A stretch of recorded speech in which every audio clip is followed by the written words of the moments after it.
Welcome to Off-Grid Journey. I am your host, Drew Lamb, and I am joined today by some very special guests, my friends Andrew Mount from Southern Oregon Aquaponics and John Cross from Aquaponic Tech. Today I wanted to do something a little bit different on Off-Grid. We always focus on individual solutions, what you can do on your own. And when we talk in terms of Off-Grid, we're usually thinking about bugging out, or disconnecting from society.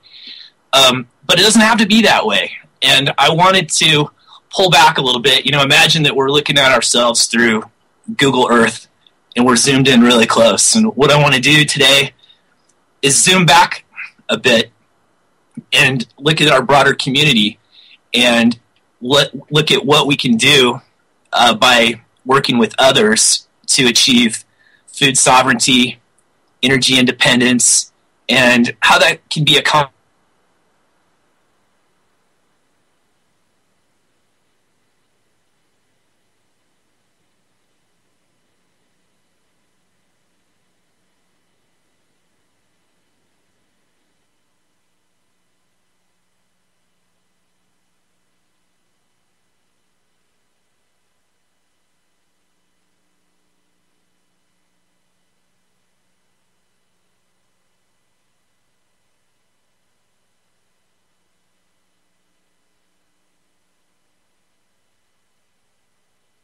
Any money off this show, but even if I don't, I'm going to kick him some money, and I don't have to, but it's the right thing to do, and he's a great musician, and I appreciate the use of his music. And so for all of you guys out there that are putting together shows and podcasts and whatnot, you should check that out. I want to bring on my guests right now. Andrew is with us via Skype, and John's right here at our in-farm studio. Andrew, welcome to the show. John, welcome to the show. Greetings. So, Andrew, I wanted to start off with you on these topics, and what has been your goal? As you started Southern Oregon Aquaponics, what was your vision? Your vision of the future. Put on your futurist hat for a moment. And let's talk about solutions that we've been working toward.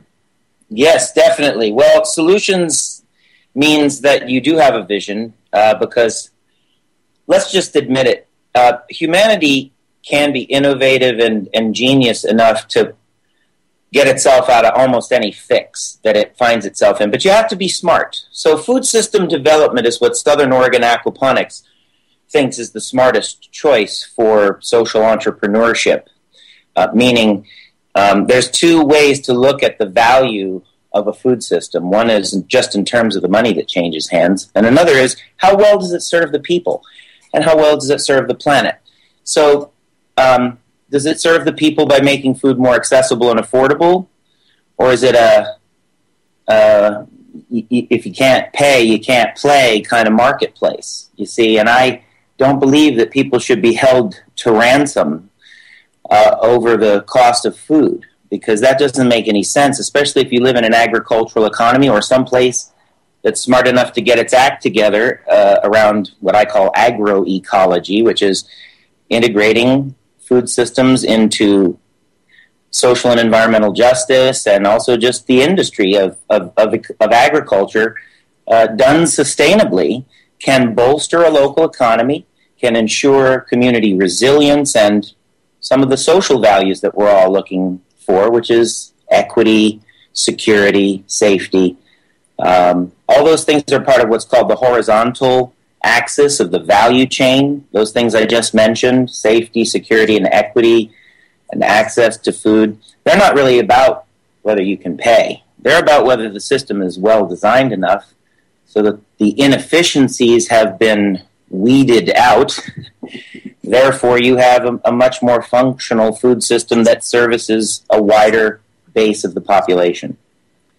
You make some really good points here. We're victims of this corporatocracy that is implemented through the warfare welfare state. And you talk in terms of efficiency, and we have, just millions of people signed up on, various programs, like where we're at, the Oregon Trail Cards and welfare programs and whatnot. And, the government takes a huge amount of resources to implement these things. Like myself, I'm an anarchist, and so I don't think that government is a solution to anything, and I don't want to get into politics on this show per se. But this is a really good point, because you still want to, even anarchists and voluntarists want to help their neighbors, but they want to do it voluntarily and not by force. A common complaint that I hear from people about organic food is that it's too expensive. They can't afford it, and so they have to go for the junk GMO food and food that's... Well, there are other issues. Like am I interrupting you, by the way? Yeah, let me just finish my thought on this a little bit. But I don't think that it has to be that way. Organic food, healthy food, locally produced food doesn't have to be elitist. And I think, like myself, and I'd like to reach out to other small farmers out there to work toward making food available and affordable to those who need it. Well, that's what Southern Oregon Aquaponics is primarily dedicated to do. I recall before Van Jones became a White House sensation and now a CNN sensation on Crossfire, he used to speak all around the country, and I saw him at UC Santa Cruz and got to shake his hand. And he basically coined the term eco-apartheid, which basically means that the only people who can be green are those who can afford to be green, because you can shop at Whole Foods and shit. Pardon my language, I'm not supposed to swear on radio programs, but it is kind of an injustice that we're talking about here, where the idea of organic is now equated with elitist. You even said it just now. So we can't do that. We need to just make good food available to everyone. Now that's where I get into things like, why can't the food system be largely a public good? Why does everybody have to believe that market forces alone will dictate our future systems development agenda? Why can't it be a social mandate or social priority to develop a food system that's more resilient and serves all people? In fact, that's actually happening in the Rogue Valley of Southern Oregon. We are, by virtue of the fact that we have a group called the Rogue Valley Food System Network in place that represents many stakeholders in the food economy. They're also working to educate people and make food more available and build the horizontal elements of the value chain directly through social work. And that's the kind of stuff I love. And in fact, I want businesses to adopt that as a part of their agenda. So Southern Oregon Aquaponics, just to toot my own horn for 30 seconds, is a social business modeled after the social business ethos of Muhammad Yunus, the Nobel laureate who started Grameen Bank. In fact, we've had some early success in the launching of Southern Oregon Aquaponics because we won an award at the Oregon Social Business Challenge, which was hosted and inspired really by Muhammad Yunus. So I think social business is a valid choice in the 21st century when resources are becoming scarce and when local economies really do need stewardship and people to take leadership roles within them. And businesses themselves should be chartered to alleviate social ills when they can. And a broken food system is a great big social ill.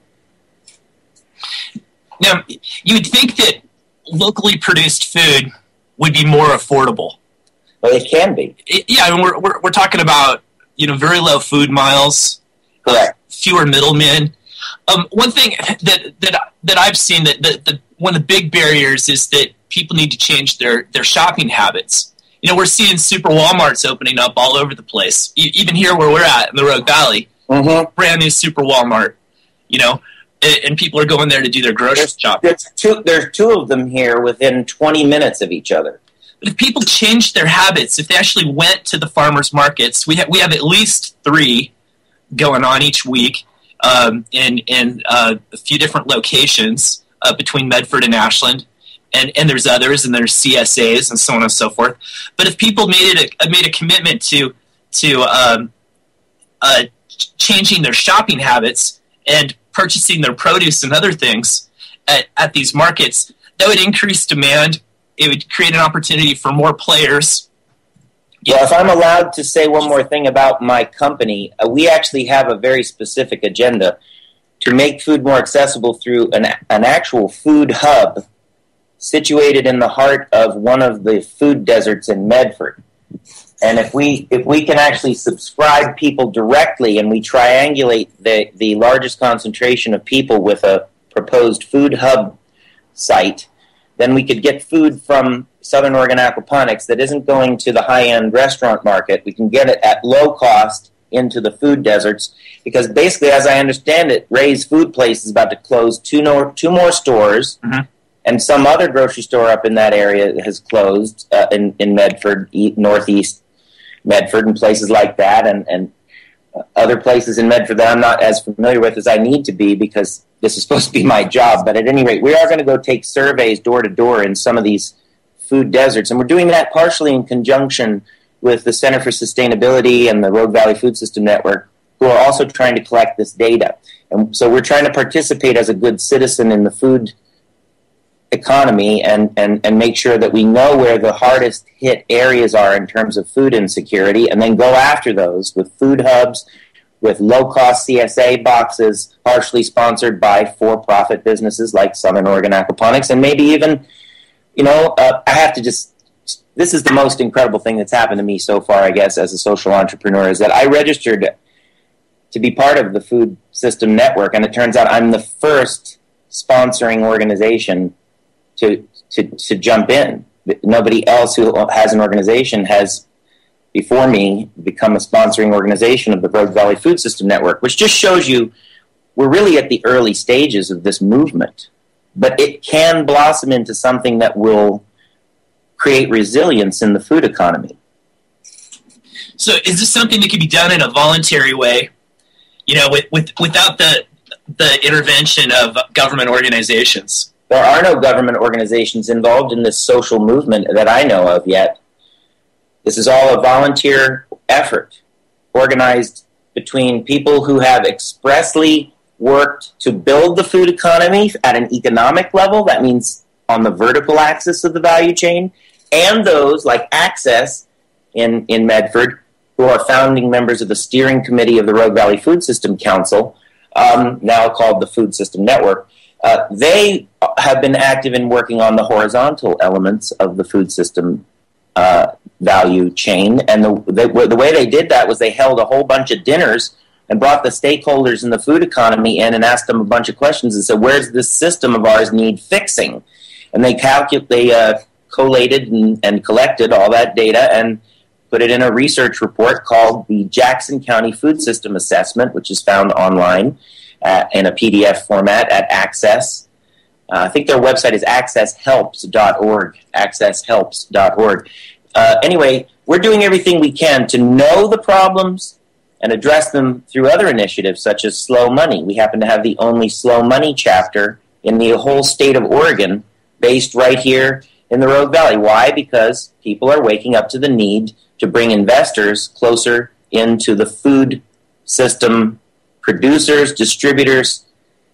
The value chain does need development on the vertical axis. It absolutely does. And there are various strategies for aggregating the food economy so that you reduce duplication of effort, you improve the distribution of foods to chosen markets at wholesale rates, which gives the farmer an added security because he knows he can sell everything he grows. Normally, people try to grow for niche markets because they can't afford to sell their produce at wholesale rates. But if you aggregate the food economy, that changes. You also need to create finance mechanisms such as microlending, which we are working on. When I say we, it's because I'm a founding member of this local Slow Money chapter. The idea is to bring more money and more finance, like social finance, into the picture of food system development. What is social finance? It basically means everybody deciding that we're not going to let market forces alone prevail. We're going to say, whoa, you're right. investment in food, farms, and fertility really matters to whether we have a resilient and robust local economy. So let's support that sector. We already have $5 million a year of organic produce in Jackson County, okay? In Jackson County alone, I found that in the USDA Census of Agriculture from 2007, 2009, right around then. And the truth of the matter is that can grow exponentially if we get serious about it, and it involves things like a microfinance option at one of the local credit unions, which would allow a farmer to open up more acreage that he or she might not have had the wherewithal to open up. If we're basically saying, okay, we've got a guaranteed market for 10 acres of wheat. This is a random example. If you grow 10 acres of wheat, we will finance the fertility necessary to open up that back acreage back there, and we'll give you a year and a half to pay it back. And, there actually is a real discussion happening with one of the major credit unions in this valley right now that was instigated by Slow Money's activism in this community that will result in exactly that sort of facility, that sort of social finance facility for economic development locally to be made available. And Slow Money will have part responsibility in funneling candidates.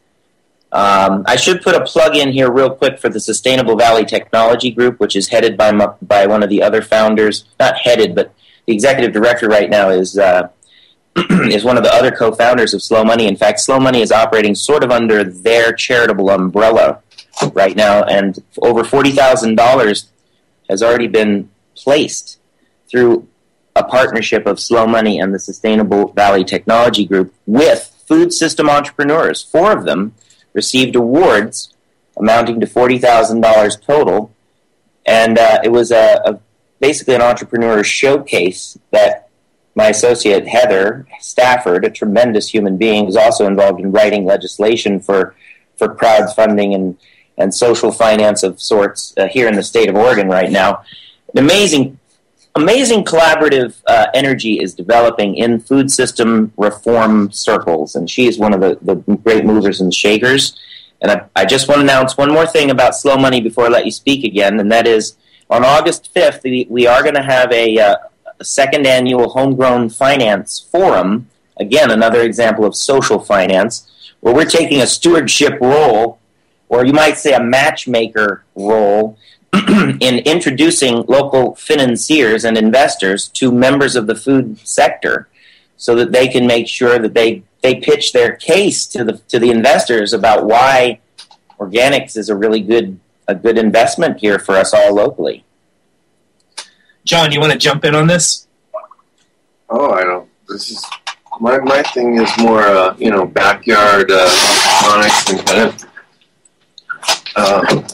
direct doing it yourself, kind of really shortening the loop. We talk about nano farming a lot, and I've had this vision of lots of different players, people actually producing things in their backyards, and it could be organic soil grown produce, or done with aquaponics systems like the systems that you design. But I'd seen an opportunity to have kind of a distributed farming model where you could have a lot of small players working together, producing food, and then that could either be distributed through some kind of a hub food distributor operation, or done at farmers markets. And I've even been thinking about doing something like an indoor farmers market that we do off season that might attract some of these smaller growers that just have, say, a greenhouse in their backyard, or a big commercial greenhouse out in their field even. Mm-hmm. Yeah. So if you could speak to that for a moment, talk about some of the systems that you've been developing and designing, and how that could come to fruition, through like a nano farming movement. Mm-hmm. Well, the average American family of 4 spends about $13,000 per year on their grocery bill. And so if you can knock part of that down at a time when a lot of families are struggling with money, or maybe they're getting their time cut, if somebody starts transitioning so that they're actually producing, if they're able to produce some of their food, it can really impact their quality of life. And plus they're able to produce a protein source, a really nutritious, healthy protein source, and nutritious vegetables and fruits. So it's it's not only an economic thing but also a health thing. So the health of their family, is part of it. But I see that as something that interests me. The bigger picture interests me too. But it gets real exciting when families or groups of families or church groups or groups, schools even, kind of get involved in this mindset of generating their own food, kind of like bringing back the victory gardens. Yeah, exactly. Yeah, I hadn't even thought of it like that, but it is. It's like victory gardens for the modern age, but we have better tools at our disposal today. Like this aquaponics technology that we're all interested in, theoretically should allow people to produce more with fewer resources. Mm-hmm. So can you speak to the benefits of aquaponics generally? Oh, sure. Yeah, there's tons of benefits. One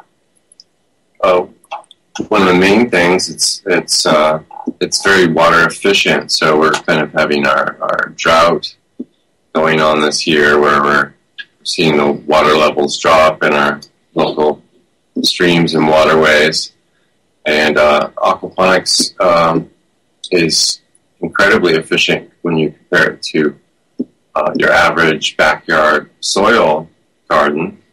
So like a head of lettuce that you would grow in soil might take 30 or 40 gallons for you to finish off that head of lettuce. A lot of that water is being, lost to, it's seeping into the ground and not, or evaporating, and it's not necessarily getting taken up by the plants. But when you have a recirculating system, you're only losing water to evaporation or water that's being taken up by the plant.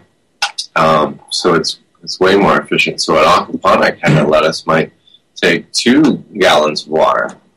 So like in my home system right now, when it's really hot, I add about 4 gallons a day. So it's, and that's for all the plants in my greenhouse. So it's really, really water efficient. So that's one of the key benefits. Yeah. So what we're trying to do is design systems where we're producing more with less, trying to reduce our need for water, reduce our need for energy, and other inputs like fertilizer. We get a lot of what we need from the fish themselves, but also the action of microbes, bacteria, funguses, and whatnot that exist in the root zone of the media beds. Go ahead, Andrew. I just want to mention something that John himself taught me. Pardon me. Which is that the marriage of aquaculture and hydroponics, which is what aquaponics is, cancels out the negatives of each of those disciplines.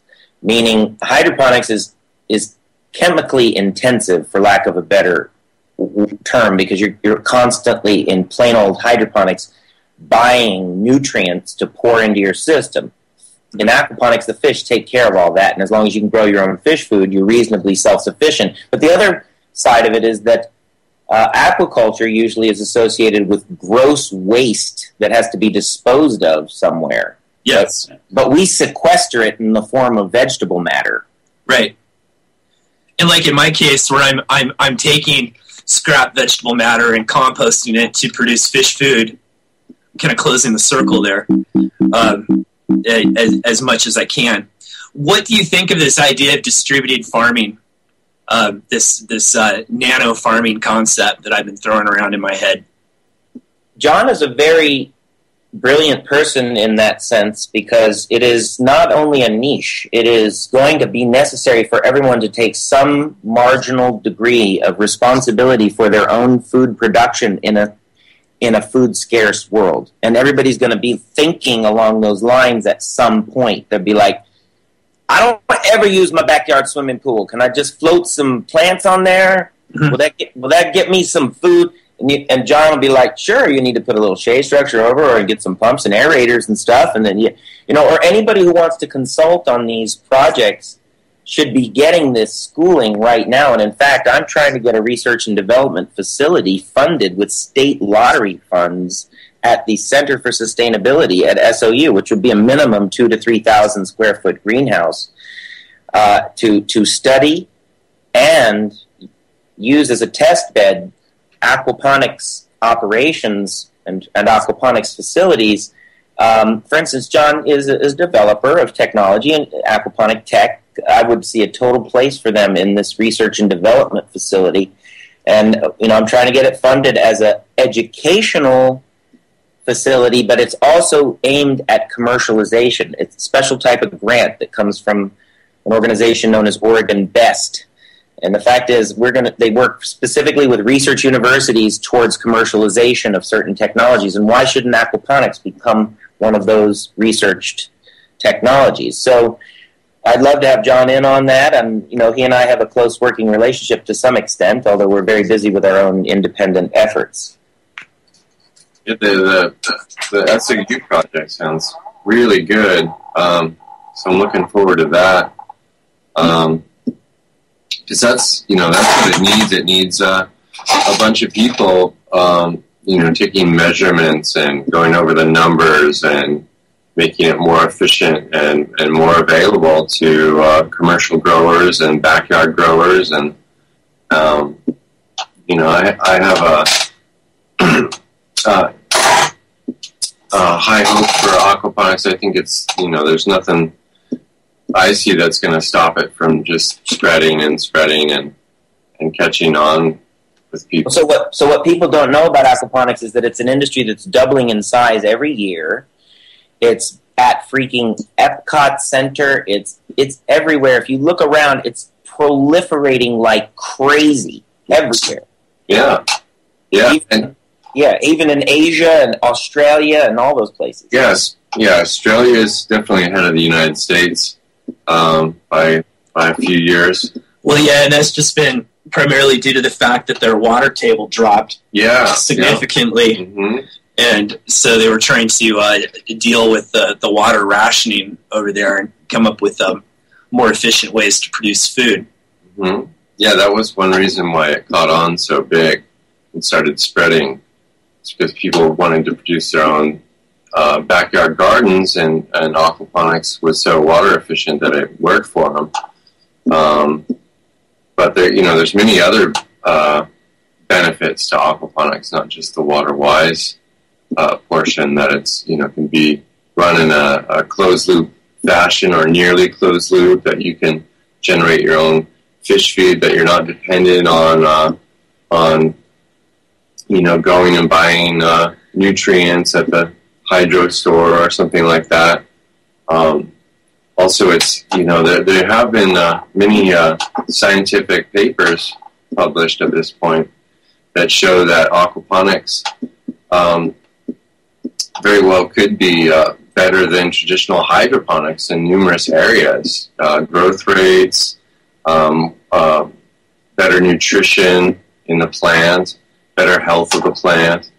And it kind of makes sense when you think we're using nature's principles here to grow our food, and nature has such a a lead time on this. I mean, nature's been doing it for millions and millions of years, so it's kind of worked out the kinks. And so there's a lot of granularity that we can get into with what you just discussed, where some people are saying aquaponic produce is routinely perceived as being of superior taste and flavor. Right. Mm-hmm. Yeah, which makes sense. There's one particular paper by Nick Savadoff out of Canada. Yeah, and what happens with the aquaponics is you have a biologically active system, and it's that interplay between the fish, the plants, and the bacteria in the system, which helps the plant produce its own chemical signals within the plant. The plant's physiology actually changes. It's reacting to its environment, so it's producing things like more flavonoids and compounds in the plant that give it a better taste, and also compounds that can impact your health. It can make healthier herbs. And well, a flavonoid is a natural antibiotic. It basically feeds your immune system in some way or bolsters it. Yeah, and then we interact with the plants by helping to change our physiology. So it just goes on and on. Well, I got feedback that just bolsters that viewpoint from one of my customers this week. And I was telling you guys about that yesterday. One of my restaurant customers decided that they were no longer going to buy basil, or they're going to reduce their basil purchases from another supplier who's more of a mega producer, not local. But they go through a lot of basil, but they want to switch to purchasing more of mine, which they have to pay more for it because I'm more of a boutique operation, but they like the quality. They said the quality was a lot better. So that makes it worth more to them, of course. Can we go for it? Can we talk about that? You see, you're a local producer, and what you've done is you've gone to clients who have an ethic to buy local. Yes. And in fact, it's arguable the fact that you do what you do strengthens their commitment to local because you produce good stuff. And they're like, hey, this is the freshest, best quality stuff I could get because it didn't travel a day on I-5. It just came up from the dang shop. It just got picked. You take Thai basil, for example, which is extremely delicate. If I don't get that delivered, and lightly refrigerated, in less than an hour, it's going to start wilting pretty significantly, and so being able to harvest and then go directly to the site, get it directly to the customer, and oftentimes they start preparing with it immediately. If I take a delivery over to Thai Pepper, I'm going right into the kitchen and handing it to the guys who are preparing the meals right then, right there. And they don't take my deliveries until just at that point when all the kitchen staff is showing up and they're rocking and rolling. The customers are starting to walk in the door. It doesn't get any fresher than that, Mm-hmm. I mean, it's yeah, and of course the flavors, the textures, everything is better. And in a community like where we are, where we have a high level of tourist traffic. I mean, we completely depend upon tourist traffic, and that's why the restaurants here are so prolific. Well, that's why my business model involves, for lack of a better term, catering to that market for the bulk of our sales. And yes, admittedly, that isn't the best thing for food system development, because really what we need is like 10 acres of aquaponics growing so much wholesale produce that we can service that we could service Whole Foods Northwest, which has already expressed an interest in buying Southern Oregon produce if it's aggregated kind of under one distributor. And we can... Yeah, I see this as it's multifaceted. You've got a lot of different sides of this that can play into it, and some are more equipped than others. if you've got the means for, in the land for a massive commercial greenhouse where you could efficiently produce a lot of food, then you've got margins that would allow you to enter the wholesale market. And where you're located is going to be different. You're going to be, out in the rural area, outside of the city, in a farming zone. I've repurposed a warehouse. I'm in a total urban setting close into the city, which can give us an opportunity for community outreach and get more, get the public more involved in seeing what this aquaponics thing is all about. Well, do we have a second to talk about urban agriculture? Go for it. Yeah. Okay, I wrote a paper for a class during my winter term. I'm in the final quarters of my environmental studies degree, and I took a class called Food, Power, and Agriculture, and I discussed in my research paper for that class what are the top 3 strategies for enhancing food security in the Rogue Valley. Now, I'm not going to go into what my paper says because I've already talked about some portions of it. It's really not a bunch of original ideas of mine. It's just a review of food system development literature across the world. But at any rate, one of them is called The Urban Food Revolution, Changing the Way We Feed Cities by New Society Publishers of Canada, published in 2011, and the author is P. Ladner. And it basically talks a little bit about things like vertical hydroponics and stuff like that. And there's other books that touch on the importance of food system innovation. So the thing about, I was just going to say this about aquaponics and urban environments. You, as you say, you've repurposed a warehouse, okay? There are places like in Chicago, like in a 90,000 square foot warehouse, that have stacked aquaponics inside that warehouse, all lighted by high efficiency lighting with multiple tanks operating year round. And they're trying to achieve such a density per acre that you can't even compare it to normal agriculture. In fact, UC Davis did an experiment to see how much food you could grow inside a 40-foot container.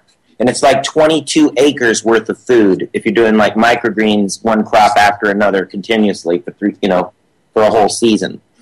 And it's amazing. And if we're in a situation where a genuine food crisis is upon us, sorry, I have a phone call coming in, but I'm not going to take it, obviously. If the genuine food crisis is upon us, then what are we supposed to do but take the bull by the horn, so to speak, and begin growing more food in the most resource-efficient manner possible? Because, yes, the vertical part of the value chain has to be developed, especially close to home, where your food miles are reduced to an absolute minimum. And we only grow 3% of the food that we consume in this valley, and this is just not the right proportion. No, that's not sustainable. No, you end up being dependent, especially if something happens, and there's a major crisis, some sort of grid down situation. Mm-hmm. And I've seen some close calls. I mean, coming into the 2008, I'm going to call it a depression. Actually, started in 2007. I remember seeing grocery stores having some problems. They were having some financial issues, like the Albertsons near my store or near my home. They had stopped stocking their shelves for a few weeks. And I remember popping in there and things were looking bare. And I thought maybe they were going to shut down. But these stores only stock about 3 days of food, at a time. So if something goes wrong, you could have a storm. For example, you look at Superstorm Sandy. Why don't I read you one of the summaries from my literature review? It's only a paragraph, and it's a summary of a book called The Coming Famine: The Global Food Crisis and What We Can Do to Avoid It, published by the Regents of the University of California, Los Angeles. Summary insists that despite recent 2007-2008 food crises, we have not yet seen the real global famine, which is arriving faster than climate change. discusses resource shortages, water, land, and nutrients that will impact agricultural yields, leading to other social problems, delves into the plight of commercial fishing stagnation and global fish farming as a solution to the demand for protein. The author ties the food crisis to a loss of practical knowledge among the population and a lack of deeper understanding of soil dynamics. Food system limitations, especially fossil fuel dependence, world hunger, and climate challenges figure centrally in the author's assessments. Now, I wrote that summary because I had to read the dang book and try to put it in a few words. But we're in a big crunch around food. It's almost a Malthusian crisis. And nobody wants to talk about it. It's not nightly news, but you read what the FAO, the United Nations Food and Agriculture Organization, says about it. We're going to feed fewer and fewer people if we don't change the way we do agriculture.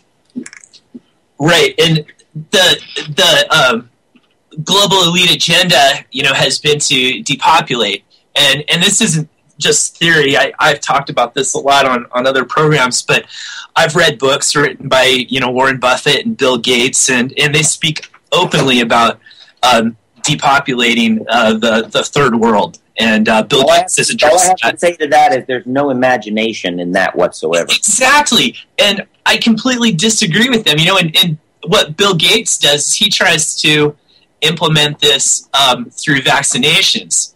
And what's really sad is you see people buy into this. Like I know that the local Rotary clubs here in the Rogue Valley are dedicated to polio vaccinations in Africa, and but these vaccines are I mean there's collateral damage, and they know this, and that's part of that agenda to depopulate. And then we see other things going on that that people don't. Scientists especially don't know why, like the collapse of the fisheries in the Pacific Ocean, and we're seeing, the sardine population collapse and the herring population. These industrial fish, which are typically farmed to or harvested to produce food for farmed fish. Oh, it's getting really bad. Like certain African nations have had to sue the European Union for allowing ships from the European Union to overharvest in African waters and all sorts of craziness. The resource wars that are ahead of us, and they may be merely political and financial to begin with, are going to be very scary. I mean, oil is not the only thing that's peaking. It's water, it's phosphorus, it's any number of resources that we have relied upon to get us this far, and now we're going to have to use far less of those things to feed even more people. And I don't understand why people aren't up in arms about this. In fact, some people are. One of the great researchers of world issues, Lester Brown, who wrote Plan B and a number of other things and founded the Earthwatch Institute and now the Earth Policy Institute, well, he wrote a book in the last couple of years called Full Planet, Empty Plates. And it's something about the new era of global food scarcity and the geopolitics of global food scarcity. And he's basically saying, and I heard him speak at the American Renewable Energy Day conference 2 summers ago in Aspen, Colorado, and he said out loud to everybody there, he said, "For years I resisted the thought that the food system was the weak link, but now I see it is." And he wrote a whole book on it. And there is a clarion call for all of us right now to say, uh-oh, we're about to lose the food system, dudes. We can't do that. That's a bad thing. Let's fix it locally to begin with. I want to grow more like 5, 10, 25% of our local foodstuffs here. Right. Not a total.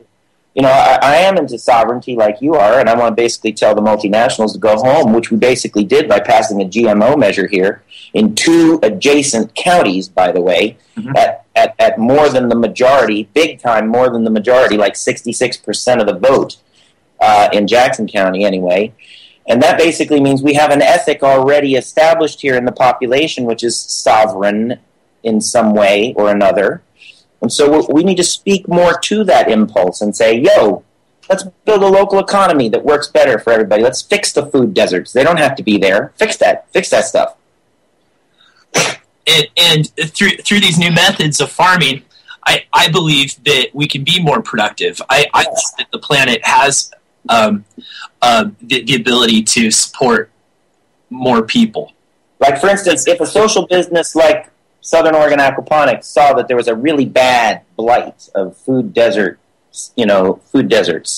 and he said, the person who ran that company, maybe me, said, "Hey, why don't we look for a place to erect an aquaponics greenhouse way up there in North Medford as one of our next facilities, so that we can feed those food deserts more directly with fewer food miles." Because why? Because that is our company ethic. It is no food miles if at all possible. Have people come walk up to your greenhouse because you're right there in the urban ghetto or whatever, and they'll just get their box from you. Right. You just solved the food desert problem. Boom. You were telling me yesterday that you have your own CSA. Well, out of my backyard, I have a half-acre property. See, my view is if I'm going to be a farmer, I have to actually farm and get food in people's bellies. Mm-hmm. And so I put out on the Mama's Medicine Wheel mailing list, which is probably the oldest email list in Ashland, specifically for mothers with children, young children. And I subscribed at least 3 or 4 out of 7 of my CSA shares.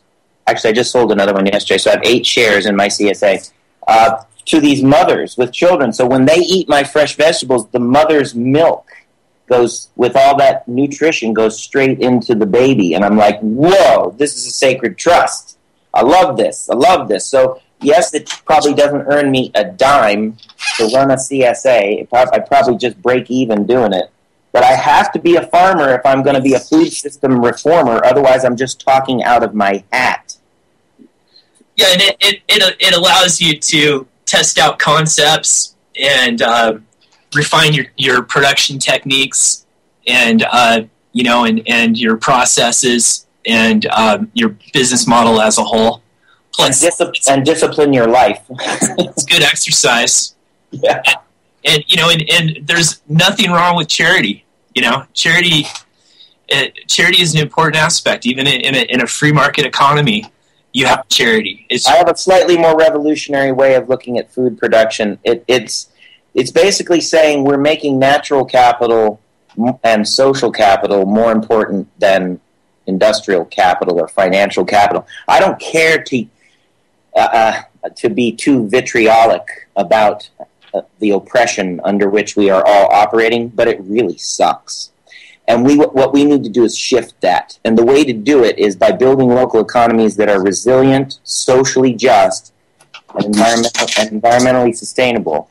And if we can do that in the next 10 years in the Rogue Valley with an aim of growing another 10 to 20% of our own foodstuffs here locally, if not developing regional markets for our produce at the same time, then what I'm talking about is, food system failure is the only alternative if we can't do that. So I just want to do that.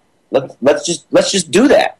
Well, what's going to happen is if the food system fails, and it's extremely fragile, you know that the megacorps are going to step in hand with government to basically, operate the FEMA camps, operate, the soup kitchens and whatnot. We just want them to go home if we have enough local production. If we have enough local production and FEMA rolls in, we just say, yo, guys, check this out. This is the food system that we've developed. You look at it and you tell me if you can manage it any better than we can. If you think you can take this over, or if you think we're going to train you to take over our food system, which we built ourselves, you got another thing coming. You're going to have to come and do your worst. But what I'll tell FEMA at the door is we got this shit. We got this together.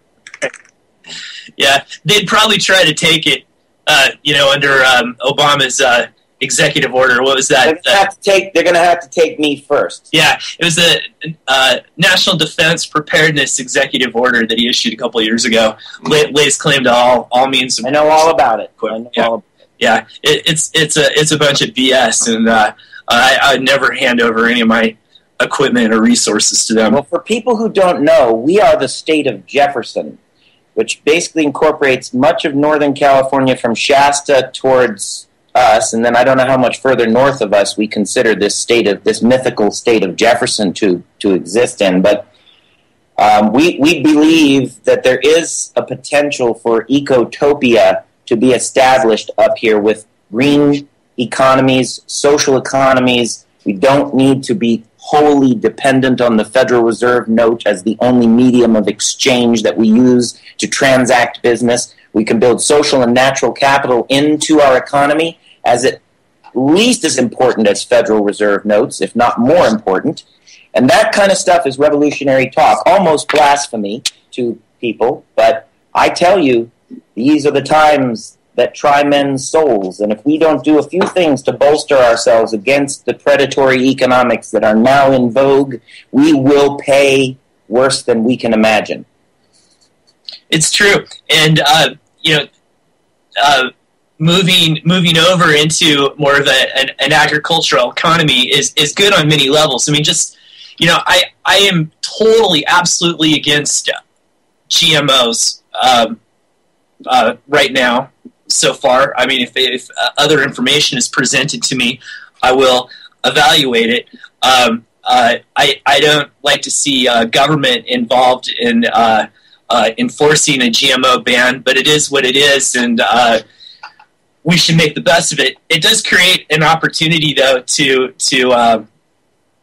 promote this area, this region, this place called Jefferson, as a place that produces pristine food, and that could even draw in more tourist traffic. You could have like foodies come into the area, frequenting the restaurants, going to the farmers market. Did you actually have John talk about that? Because John has a really good rap on that. Oh, how aquaponics can tie in with tourism? Well, there's a lot of international interest in aquaponics, and people will travel, thousands of miles to learn and study or see really good examples of aquaponic farms or systems. And I think that, this would be an excellent place to do that. There's no reason why the Southern Oregon, the Rogue Valley can't be part of that. I think... And we already have some major facilities here. Mm-hmm. Yeah, we have some dynamite stuff going on here. So I think it's just a matter of time before that happens, where we'll be having more educational stuff going on, which kind of ties in with the tourism industry. All goes together. Well, I see that happen a little bit already. I'll get emails from people that are coming to the area. They'll be coming to Ashland for vacation, and they'll want to spend a day or two working on the farm, working in my shop as volunteers. And I always have plenty of things to do, so I always accept the offers. And at the end of it, most people seem to act as if they didn't enjoy the work that much. I love the work, and I love, at the end of the day, I love that physical tire. Mainly because your place stinks, because you got garbage in there growing worms on garbage. Nobody wants to be around no garbage. Oh, man, that stuff smells like perfume to me. Well, it definitely smells. I noticed it yesterday. Hey, can I say one quick thing, just sort of wrap up the aquaponics discussion a little bit? Yeah, absolutely. We just have a couple minutes left here. Yeah. It is well suited to distributed agriculture, as John has already highlighted. You can have it in your backyard. You can have it in a warehouse like you've got it. You could have it in a community garden setting. You could do it at a university or even at an elementary school or something.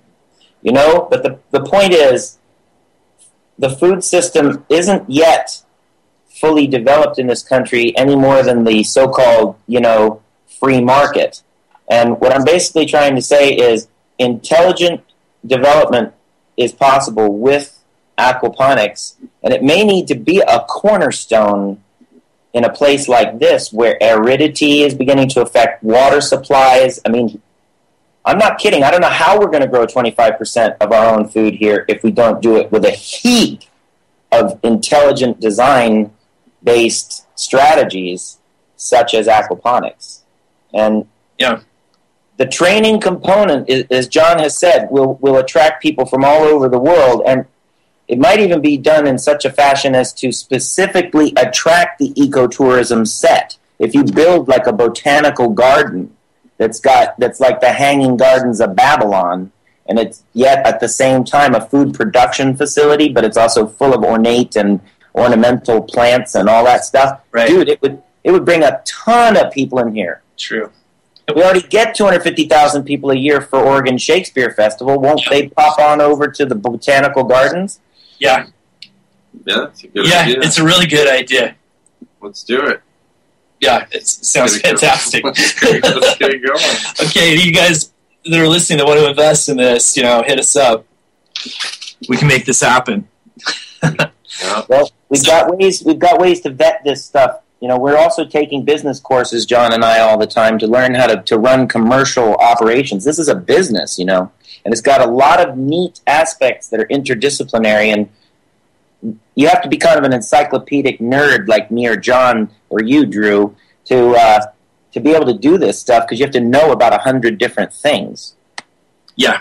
It requires a huge variety of skills. Yeah, but at the same time, it's easy. I mean, that's one thing I do want to kind of let people know about, that it is easy. It's like in my system, I basically feed the fish and spend a little bit of time, checking on plant health, and besides that, it drives itself.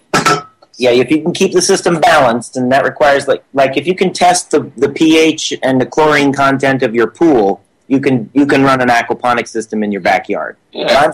But I'm saying to build an industrial, commercial system of 10 acres is a big undertaking. Yeah, you definitely need to pay attention to a lot of things to do it correctly. Otherwise, it won't succeed. So you do need to do things correctly. It's very true. Well, I guess this was our first aquaponics